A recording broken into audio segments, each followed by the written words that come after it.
Pope Francis মারা যাওয়ার আগে সেন্ট পিটার্স বেসিলিকার বারান্দায় তার শেষ বার্তায় গাজার অবিলম্বে যুদ্ধবিরতির আহ্বান পুনর্ব্যক্ত করেছিলেন। ইস্টার সানডের ওই বার্তা উচ্চস্বরে পড়েছিলেন তার সহযোগী। পোপ ফ্রান্সিস সোমবার সকাল 7:35 ভ্যাটিকানের নিজ বাসভবন কাসা সান্তা মার্তায় মারা গেছেন। 88 বছর বয়সী পোপ চিকিৎসকদের নির্দেশে তার কাজের চাপ সীমিত রেখে ইস্টারের জন্য ভ্যাটিকানের প্রার্থনায় সভাপতিত্ব করেননি।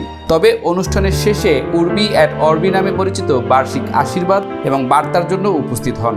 নিউমোনিয়ার জন্য 5 সপ্তাহ হাসপাতালে থাকার আগে পোপ ফ্রান্সিস গাজায় ইসরায়েলের সামরিক অভিযানের সমালোচনা জোরদার করে তুলেছিলেন।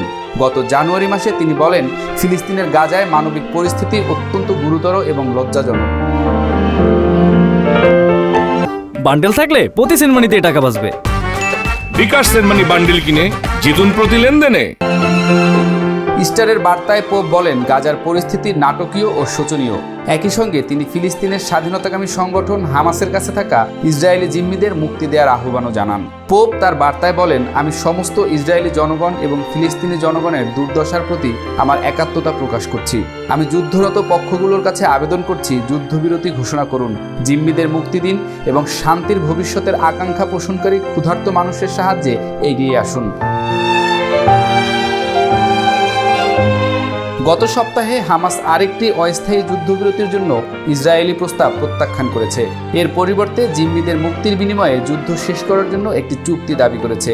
ইসরায়েলি প্রধানমন্ত্রী নেতানিয়াহু শনিবার বলেছেন, তিনি হামাসের উপর চাপ বাড়ানোর জন্য ইসরায়েলি সেনাবাহিনীকে নির্দেশ দিয়েছেন। 2023 সালের 7 অক্টোবর হামাস ইসরায়েলে হামলা চালায়। এতে 1200 জন নিহত হয় এবং 251 জনকে জিম্মি করা হয়। এরপর থেকে ইসরায়েল গাজায় হামলা চালিয়ে আসছে। এতে 51,000-এর বেশি ফিলিস্তিনি নিহত হয়েছে, যার অধিকাংশ নারী ও শিশু। পোপ ফ্রান্সিসের স্থলাভিষিক্ত হবেন কে, এটা নিয়ে চলছে জল্পনা কল্পনা। আসুন জেনে নেই কিভাবে নতুন পোপ নির্বাচন করা হয়। পোপ নির্বাচনের ভোট অনুষ্ঠিত হয় চিত্রশিল্পী মাইকেলঅ্যাঞ্জেলোর আঁকা বিখ্যাত সিস্টিন চ্যাপেলের ভেতরে। কঠোর গোপনীয়তার সঙ্গে সেখানে কার্ডিনালরা তাদের পছন্দের প্রার্থীকে ভোট দেন। নতুন পোপ নির্বাচনের এই প্রক্রিয়ায় বেশ কয়েকদিন সময় লেগে যায়। অতীতে 1 সপ্তাহ এমনকি 1 মাস সময় ধরেও ভোট চলতে দেখা গেছে। এই সময় নতুন পোপ নির্বাচন কতটুকু এগোলো সেটি বোঝার একমাত্র উপায় হলো ধোঁয়া। নির্বাচন চলাকালে প্রতিবার ভোট শেষে নির্দিষ্ট চুল্লিতে ব্যালট পেপার পুড়িয়ে ফেলা হয়।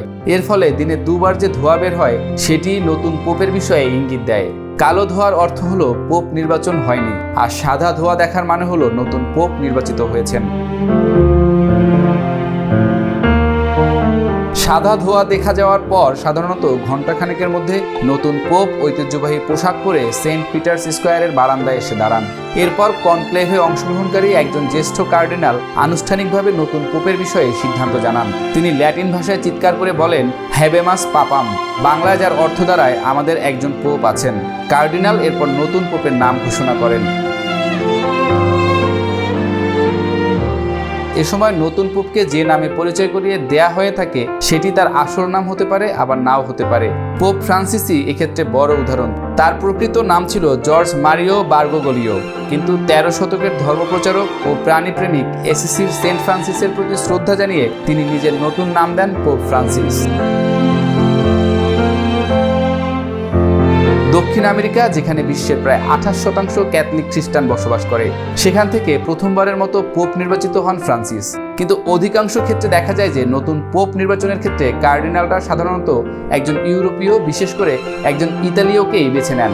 এখন পর্যন্ত নির্বাচিত 266 জন পোপের মধ্যে 217 জনই এসেছেন ইতালি থেকে।